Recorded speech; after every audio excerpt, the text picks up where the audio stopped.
누가복음 22장 39절부터 보겠습니다.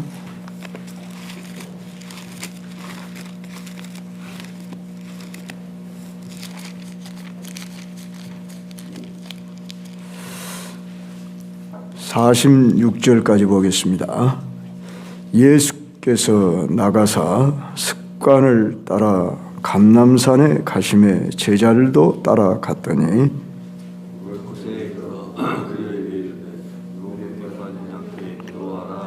그들을 떠나 돌 던질 만큼 가서 무릎을 꿇고 기도하여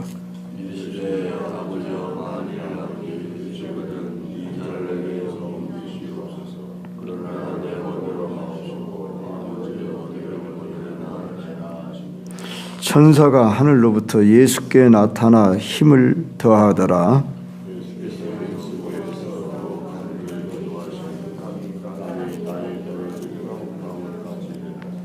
기도 후에 일어나 제자들에게 가서 슬픔으로 인하여 잠든 것을 보시고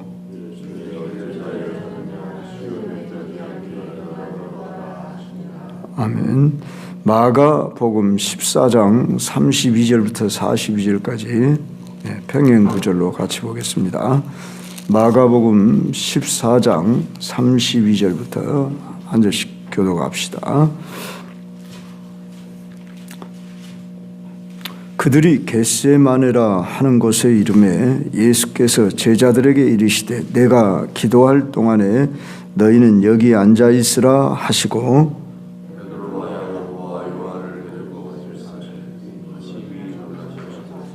말씀하시되 내 마음이 심히 고민하여 죽게 되었으니 너희는 여기 머물러 깨어 있으라 하시고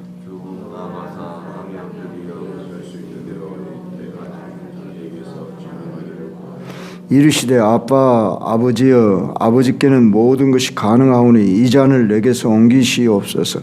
그러나 나의 원대로 마시옵고 아버지의 원대로 하옵소서 하시고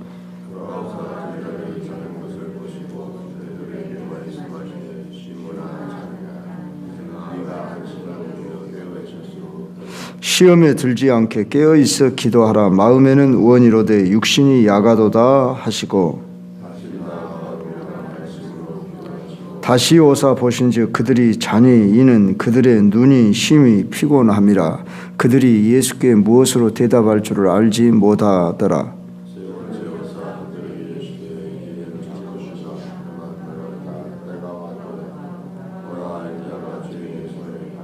같이 일어나라 함께 가자 보라 나를 파는 자가 가까이 왔느니라. 아멘. 감람산 또는 겟세마네에서 기도하신 예수, 이런 제목으로 말씀을 드립니다. 누가복음에서는 감람산이라 이렇게 일컬어졌는데 마태복음서와 마가복음서, 마태복음 26장 36절부터 45절 참고하시고요. 마가복음 방금 읽은 32절에 그들이 겟세마네라 하는 곳에 이름에, 그러면 왜 감람산이고 겟세마네냐? 감람산은 좀 넓은 의미로 감람산이라, 그 감람류 올리브유가 이렇게 그러니까 올리브 나무 동산이라 그래서 감람산이라. 그런데 이 겟세마네라는 단어는 기름 짜는 곳, 기름 짜는 틀, 이런 뜻을 가지고 있답니다. 그래서 겟세마네 이렇게 그 작은 그 지역 이름으로는 그렇게 표현한다는 것입니다. 자, 우리 예수님의 이 십자가 지기 전에 마지막 날 밤에 그 기도를 우리는 일명 겟세마네 기도, 이렇게 우리가 알고 있지요. 자, 이 기도는 특별한 기도로서 예수님의 일생 속에 가장 그 고뇌에 찬 기도, 그 마치 기름을 짜듯 온몸을 그냥 진액을 쏟으시며 기도했기 때문에 땀이 떨어지는데 핏방울같이 되더라. 이렇게 누가복음에서는 오늘 소개하고 있습니다. 우리는 이 기도의 의미를 알아야 되겠는데, 이 기도를 그렇게, 예수님은 하나님이시잖아요. 그런데 인간의 몸을 동시에 입으신 분이시기 때문에 그분은 이런 기도를 하시면서 제자들께 함께 하기를 원했지요. 이 기도가 있었기 때문에 십자가를 담대히 질 수 있었다. 이렇게 볼 수 있습니다. 그러면 우리는 이 예수님의 기도가 어떤 기도였는가, 제가 여기 4가지로 소개해 놨습니다. 첫째, 육신을 이기는 기도였다. 이렇게 표현을 해볼 수 있습니다. 예수님은 이 마가복음 14장 34절에서 이렇게 말씀합니다. 33절부터 봅시다.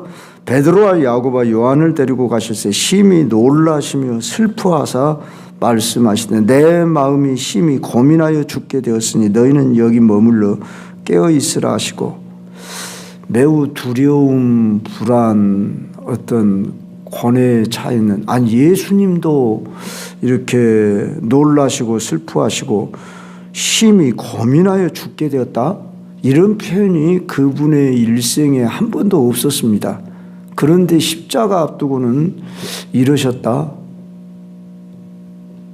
육신을 가지신 예수님이 십자가를 질 것을 진즉부터 아셨지만 이제 가까이 그것이 다가올 때에 예수님의 그 육신을 가진 자신으로서 이걸 감당하기가 너무 힘들었을 것이다. 우리는 십자가라는 이 의미를 너무나 평범하게 생각하기가 쉽지요.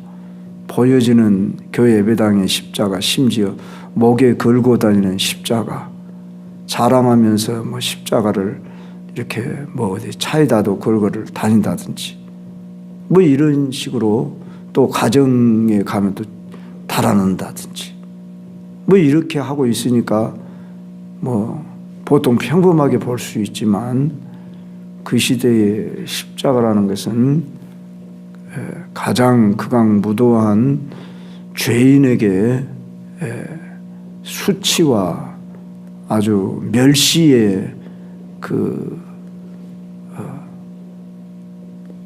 사형틀이죠. 사람을 발가벗기우고 거기다가 매어 달아 죽인다. 참 우리 예수님이 인류의 죄를 대속하기 위한 그 결단을 하기까지 매우 고뇌에 차 있으셨다. 오늘 마가복음에는 실제적인 그런 표현을 해놓고 있기 때문에 제가 평행구절로 같이 읽었습니다. 우리는 육신이라는 게 있습니다. 육신의 생각이 들어오고 정신, 마음 이런 것들이 우리는 기능이 있고, 특히 우리는 몸이 아플 수가 있고, 그러다 보면은 고통스럽고 그럽니다. 우리 예수님도 친히 맛보시되 이런 고난의 길을 가셨다 하는 것을 우리가 기억해야 할 것입니다. 두 번째로, 예수님의 이 기도는 내 뜻대로가 아닌 하나님의 원대로 하시는 그런 기도를 올리시고 있음을 볼 수 있죠. 우리는 하나님 뜻대로 하옵소서 그러면 체념한다든지 어떤 포기, 방관이 아니라는 것입니다. 내 생각, 내 뜻을 접고 하나님의 뜻에 복종하겠다고 하는 그런 기도였습니다. 그래서 36절 마가복음, 아빠 아버지여, 아버지께는 모든 것이 가능하오니 이 잔을, 고난의 쓴 잔을 내게서 옮기시옵소서. 그러나 나의 원대로 마시옵고 아버지의 원대로 하옵소서.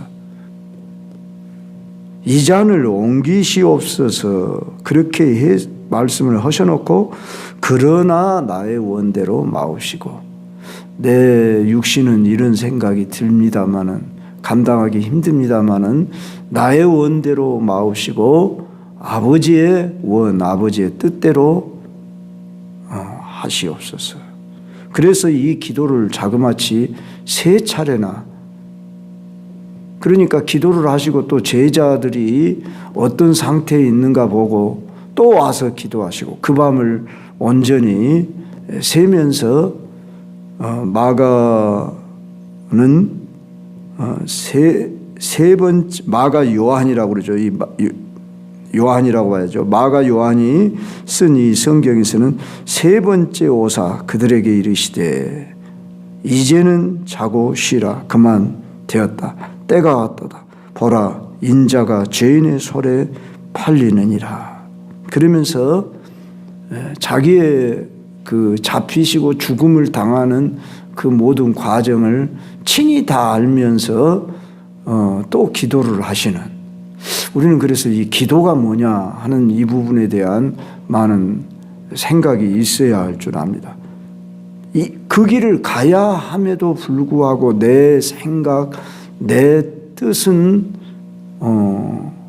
여전히 있기 때문에 자기 생각, 뜻을 굴복시키는 것이 기도다. 우리는 기도가 내 뜻을 관철하는 것이 기도인 줄 아는데, 내 뜻을 하나님의 뜻에 맞추는 것이 기도다. 내 뜻을 내려놓는 것이 기도다. 기도를 좀 해보면 압니다. 내가 어떤 기도의 제목을, 내 생각을 가지고 기도를 하다가 기도하는 중에 기도가 바꿔줄 수도 많이 있습니다. 그래서 기도를 하다 보면 이게 아니구나. 그래서 내 뜻을 굴복시키는 게, 이게 바른 기도다 하는 것입니다. 우리 예수님이 바로 그런 기도를 하셨다는 거죠. 3번째로 생각해 볼 것은 시험에 들지 않기를 위한 기도라.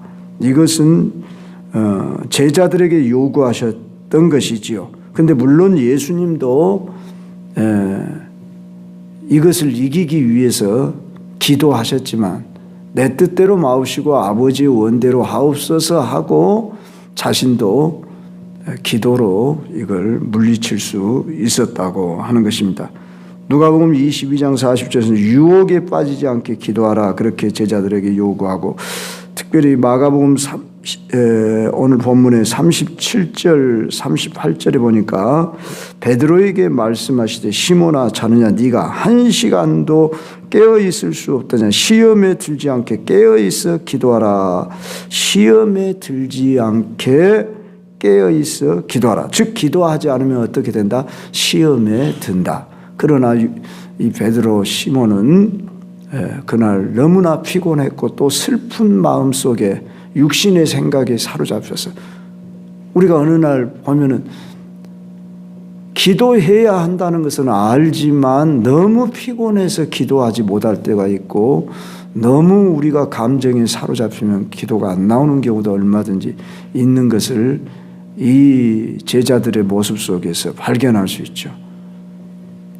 얼마 전에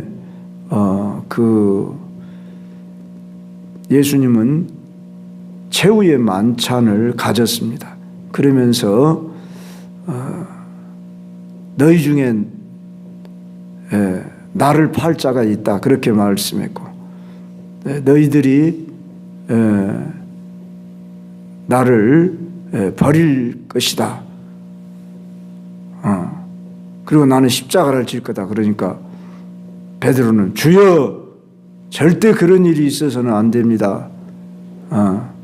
나는 죽을지언정 주를 따르겠습니다. 그럴 때 베드로에게 뭐라고 그랬습니까? 네가 다 굴기 전에 3번 나를 부인하리라. 이렇게까지 예언을 했을 때 자기 마음의 심이 혼란스러웠지 않겠습니까? 베드로 자신도 그리고 왜 선생님이 또 죽으신다고 한다냐? 그러면서 그들은 심히 고민했고, 슬펐고 고민했다기보다도 또 그들의 하루 일과가 밤늦게까지 이렇게 사역을 했기 때문에 더 피곤했는지 모릅니다. 여하간 그들은 지금 육신에 빠져 1시간 또 예수님의 그 기도에 동참하지 못했고, 역시 베드로 새벽녘 됐을 때 닭 울기 전에 예수님을 3번 부인하고 말았습니다. 즉 베드로 기도하지 않았기 때문에 시험에 들었다. 예수님이 시몬아 시몬아 사단이 너를 밀가부르듯 하려고 너를 청구하노라, 이런 말씀도 하셨어요, 예수님. 그러면서 1시간 동안도 좀 깨어있어 기도할 수 없더냐 했다는 것입니다. 저와 여러분이 이 말씀에 좀 주목했으면 좋겠습니다. 하루하루 우리는 시간이 지나가는데 내가 오늘 하루는 어떻게 살았는가? 사실 1시간도 기도 못할 날이 좀 많지 않습니까?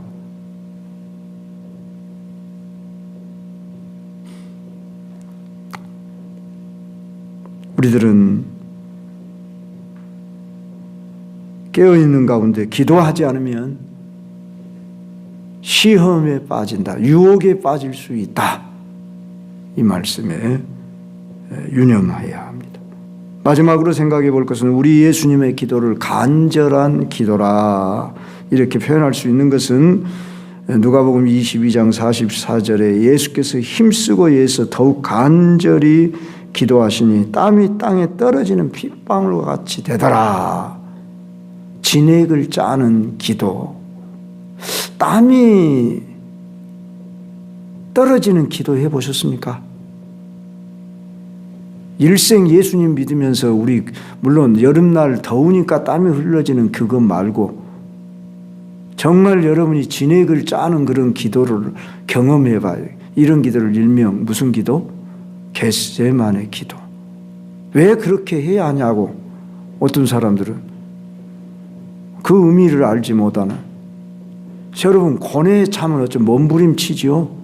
견딜 수 없죠. 그런데 우리 예수님은 꼭 두려워서 기도했다기보다는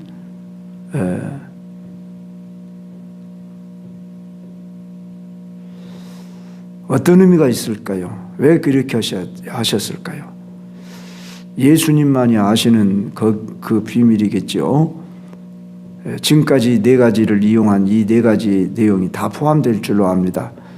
육신을 이기기 위한 기도, 내 뜻대로가 아니라 하나님의 원대로 하는 기도, 시험에 들지 않기를 위한 기도, 간절한 이 기도를 드렸는데 히브리서 5장 7절에서는 이렇게 표현합니다.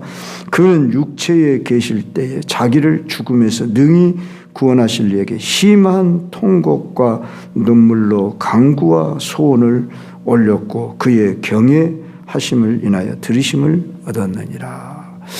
이 히브리서의 그 저자의 설명을 우리는 또한 참고해 보면서 오늘 우리들의 기도는 너무나 안일한 기도, 평범한 기도 하고 있지 않는지. 물론 항상 예수님도 막 이렇게 기도했다고 하면 살아갈 수가 없었겠죠. 그러나 비상한 기도, 간절한 기도, 그렇게 할 수밖에 없는 그 기도, 누구를 위한 기도였는가? 저와 여러분의 구원을 위한 자신의 희생을 드리는 이런 기도 하셨다 할 때에 오늘 우리들도 하나님이 비상한 기도를 요구하신다면 나도 이런 기도 좀 들어가 보고 싶다 하는 이런 열망을 한번 가져보시지 않겠습니까? 그리고 지금 이 사순절기라 하는 이 때에 주님의 십자가를 더욱 생각나게 하고 묵상해야 할 이때에 또 우리가 그런 기도를 해야 되고 나라적으로 참으로 우리는 이런 비상한 기도에 들어갈 수 있는, 우리가 이 새벽에 나와서 기도한다는 것이 너무나 마땅하고 당연한 거예요. 좀 피곤하다 힘들다 생각지 마시고, 여러분 피곤할지라도 이기시고,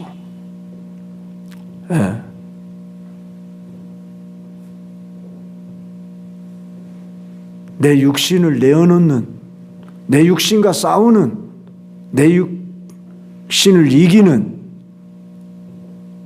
이런 기도가 경험되어지시고, 또 앞으로도 그런 시간들을 여러분이 마련하시고, 그래서 내 생애에 주님 십자가 지시는 그 길을 갈 때에 겟세마네의 그 기도가 생각나서 저 여러분이 한번 이 기도로 동참하는 시간이 되었으면 좋겠습니다.